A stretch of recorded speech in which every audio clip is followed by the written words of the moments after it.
السلام عليكم ورحمة الله وبركاته. أهلا وسهلا فيكم جميعا في مادة مبادئ التربية الرياضية. معكم الدكتور مؤيد عوض الطراونة من كلية علوم الرياضة قسم التربية الرياضية. في البداية راح نحكي مدخل عن مادة مبادئ التربية الرياضية وكذلك مفهوم التربية الرياضية.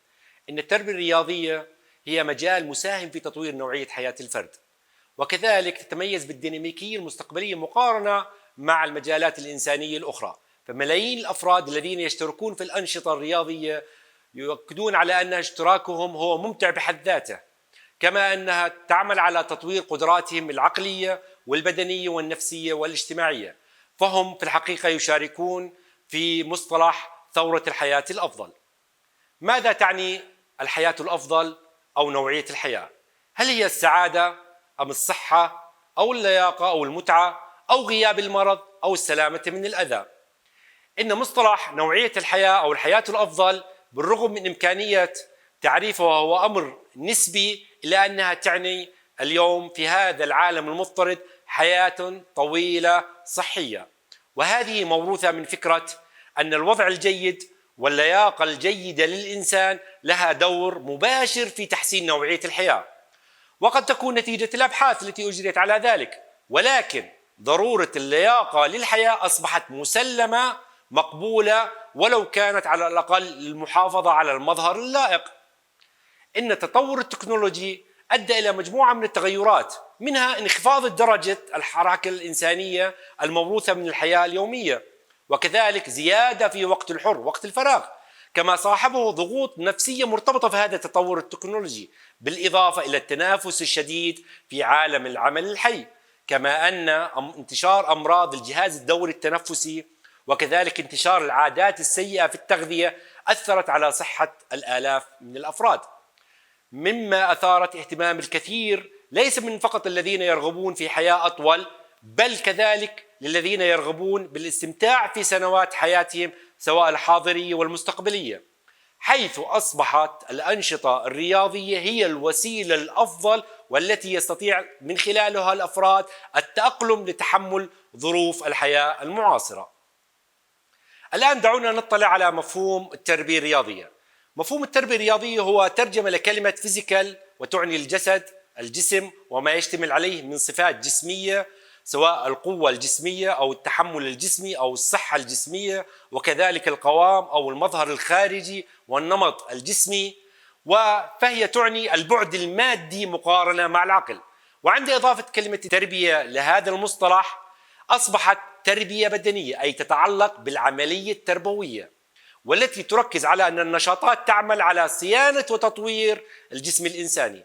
فالعملية التربوية تحتل مكانا هاما في أي نوع من النشاط الرياضي، سواء كان هذا الفرد يمارس كرة سلة أو كرة قدم أو الجمباز. كل ذلك يدل على أن العملية التربوية مهما كانت بسيطة ومحددة قد تكون خبرة ممتعة تعمل على إثراء حياة الفرد، أو قد تكون في الجانب الآخر هي ضارة وخطرة على مستقبله وحياته، كما قد تكون وسيلة لبناء مجتمع قوي ومتماسك أو وسيلة في هدم هذا المجتمع. ومن التعاريف المطروحة للتربية الرياضية تعريف كل من بيريز وسوانز الذي لاقى هذا التعريف قبولا كبيرا، عرفوها على أنها هي برامج النشاطات البدنية الموجودة عادة في المؤسسات التربوية، وهي تتضمن التمرينات وتطوير الجسم والرقص. وهذه البرامج المتضمنة الرقص مثلا من رقص الفلكلوري حتى الجاز، أو التمرينات المقسومة حسب أهدافها وأشكالها إلى التمرينات الفردية والتمرينات الزوجية والتمرينات الجماعية، أو التمرينات الحرة أو التمرينات باستخدام الأدوات التي الهدف منها تطوير الجسم. وهذا التطوير يشتمل على تطوير عناصر اللياقة البدنية والعناية بنمو الجسم وتطوره. وكما يوجد تعريف آخر للامبن الذي عرفها على أنها التربية الرياضية هي العملية التي يكتسب الفرد من خلالها المهارات الجسمية والعقلية والاجتماعية، وكذلك تهدف إلى رفع مستوى اللياقة عن طريق النشاطات البدنية. نلاحظ في هذا التعريف أنه يرتكز على التعريف العلمي للتربية الرياضية وربطها بالتربية بشكل عام. الآن موجود عندنا غايات للتربية الرياضية. من هاي الغايات رعاية تطوير قدرات الفرد، كذلك خدمة حاجات المجتمع. في مجموعة من المصطلحات الفنية مرتبطة في المجال الرياضي. من أولها هي المصطلحات اللياقة البدنية. واللياقة البدنية تعني قدرة الفرد على القيام بالأعمال المطلوبة منه يوميا مع تأخير ظهور التعب، مع وجود فائض من الطاقة يستخدم في أوقات الطارئة. التعلم الحركي، يهتم التعلم الحركي بمختلف المهارات الحركية بفاعلية وكفاءة. إذن تعليم الفرد مختلف المهارات الحركية بكفاءة وفاعلية أفضل. ومجالات دراسته تهتم في التغذية الراجعة والتدريب العقلي والتعلم الكلي والجزئي. الإدراك الحس الحركي، وهو عملية تنظيم المعلومات الواردة للفرد من خلال الحواس الجسم ومعالجة هذه المعلومات والاستجابة لها بشكل سلوك حركي واضح. التربية الحركية، تركز التربية الحركية على الإدراكات الخاصة بالجسم وكيفية حركة الجسم والعلاقات المختلفة بالمكان والبيئة بهدف التطور الحركي الفعال والشامل للفرد. ويتم تعليم الفرد باستخدام التربية الحركية عن طريق حل المشاكل وكيفية السيطرة على أنواع الحركة التي يمكن أن تؤديها أجسامنا. فسيولوجيا التمرينات، وهي فسيولوجيا التطبيقية التي تدرس أثر التمرينات وظروف العمل على التغيرات التي تحدث على جسم الإنسان نتيجة اشتراكه في التمرينات لإما مرة واحدة أو فترات متكررة. وكذلك دراسة أفضل السبل لتحسين استجابة الجسم للتمرينات أو النشاط الحركي مستقبليا. إن محور اهتمامها ينصب في عدد من المفاهيم العلمية، منها إنتاج الطاقة، كيفية نشوء الدفع العصبي، النقل الحركي، عملية إنتاج الحركة والسعة الهوائية. الطب الرياضي هو العلاقة الطبية المرتبطة بين النشاط الرياضي وجسم الإنسان. أنه يهتم بالدراسة العلمية لأثر النشاط البدني على الجسم الإنسان وكذلك العوامل المؤثرة على الأداء. بالتحديد يتضمن مجموعة من المفاهيم، منها كيفية تأثير البيئة على النشاط والمنشطات والانفعالات والعمر والجنس وغيرها من المؤثرات اللي بتأثر على جسم الإنسان. كذلك يهتم بمعرفة كيفية الوقاية من الأمراض والإصابات والعلاج من التشوهات عن طريق النشاطات البدنية.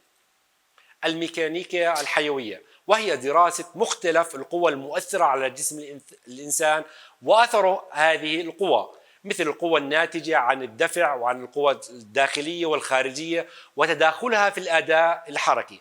وتركز الدراسات في هذا المجال على الهيكل العظمي والعضلي وتطبيق مبادئ الفيزياء في الحركة الإنسانية.